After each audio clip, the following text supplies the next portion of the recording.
Bismillahirrahmanirrahim. Assalamualaikum warahmatullahi wabarakatuh.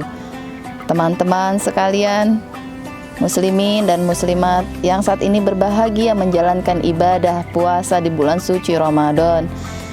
Hari ini kita sudah sampai di hari ke-12 menjalankan ibadah suci di bulan Ramadan. Hadis Rasulullah SAW menekankan bagi orang-orang yang bahagia menyambut hadirnya bulan suci Ramadan mendapat imbalan yang sangat besar, seperti hadis man shoma ramadana imanan wahtisaban ghufira lahu ma taqaddama min dzambik. Barang siapa yang menyambut bulan suci Ramadan penuh dengan keimanan dan kebahagiaan, diampunilah dosa-dosanya yang terdahulu. Dan itulah golongan orang-orang yang berbahagia menyambut bulan suci Ramadan dengan kebahagiaan dan penuh keimanan. Kemudian juga Rasulullah SAW menggambarkan golongan kedua, yaitu orang-orang yang berpuasa hanya memetik lapar dan dahaga. Teman-teman sekalian yang dirahmati Allah Subhanahu wa Ta'ala, di manakah kita berada? Posisi manakah kita berada? Di golongan manakah kita berada? Di golongan orang-orang yang bahagia dan penuh keimanan menyambut bulan suci Ramadan, atau orang-orang yang hanya secara formalitas berpuasa menahan dahaga dan lapar saja? Dan maka dari itu para ulama menggarisbawahi momentum ibadah di bulan suci Ramadan, seperti halnya yang disampaikan oleh Syekh Ruhaili dari Masjid Dzunurain Al-Madinah, bahwa kiat pertama dalam memenangkan momentum di bulan suci Ramadan adalah bertawakal kepada Allah Subhanahu wa Ta'ala. Syekh Ruhaili menjabarkan, tawakal ini adalah berserah diri, merasa lemah diri di hadapan Allah Subhanahu wa Ta'ala. Tawakal ini sebelum datangnya bulan suci Ramadan, sehingga kita bertawakal bagaimana kita menyambut bulan suci Ramadan. Apakah usia kita sampai di bulan suci Ramadan? Apakah kita dapat menunaikan ibadah secara sempurna di bulan suci Ramadan?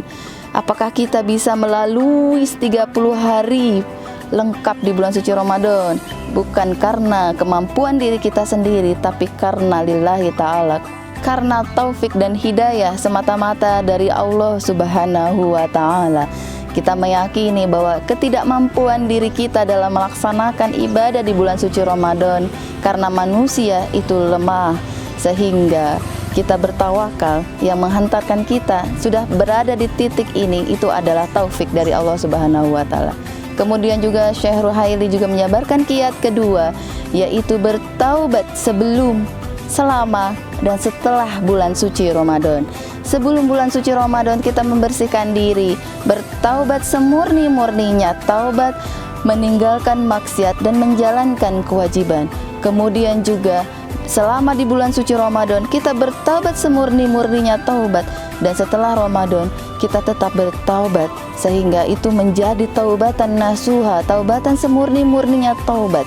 Karena di bulan penuh hikmah ini, Syekh Ruhaili juga menjabarkan ini adalah momentum paling penting, momentum strategis bagaimana kita meningkatkan keimanan.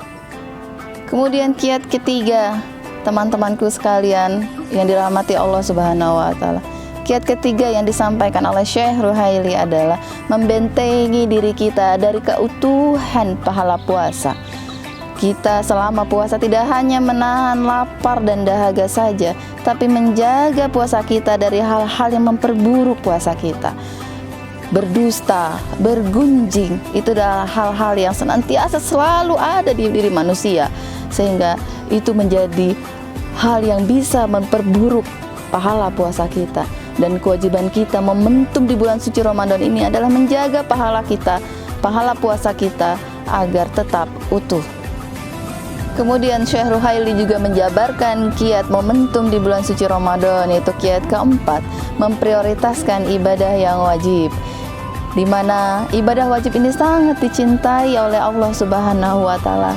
Di momentum bulan suci Ramadan ini saatnya ibadah wajib ini kita pererat, ibadah sholat 5 waktu ini kita lakukan tepat waktu, tidak melalaikannya, karena Allah sangat mencintai amalan-amalan ibadah wajib.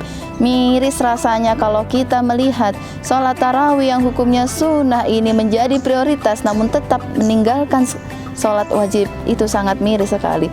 Tapi alangkah baiknya kita memprioritaskan ibadah wajib, kemudian juga melaksanakan ibadah-ibadah sunnah. Dan kiat yang kelima adalah berupaya mendapatkan Lailatul Qadar, malam-malam yang sangat kita rindukan dan sangat kita inginkan untuk mendapatkannya.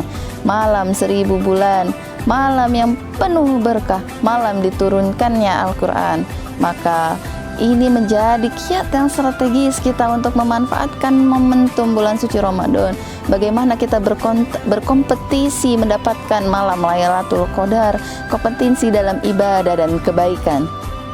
Dan yang terakhir yang disampaikan oleh Syekh Ruhaili, yaitu kiat ke-6, yaitu adalah menjadikan ibadah di bulan suci Ramadan itu menjadi madrasah yang mendidik keimanan kita dalam beribadah, sehingga menjadi budaya kita terus-menerus ibadah sepenuh hati seperti halnya di bulan suci Ramadan, di bulan-bulan yang lainnya, sehingga momentum adanya bulan suci Ramadan ini menjadi madrasah yang mendidik kita, sehingga setelah usainya bulan suci Ramadan kita tetap pada keimanan yang mendalam, ibadah yang tulus, serta mengejar kebaikan dari Allah Subhanahu wa Ta'ala.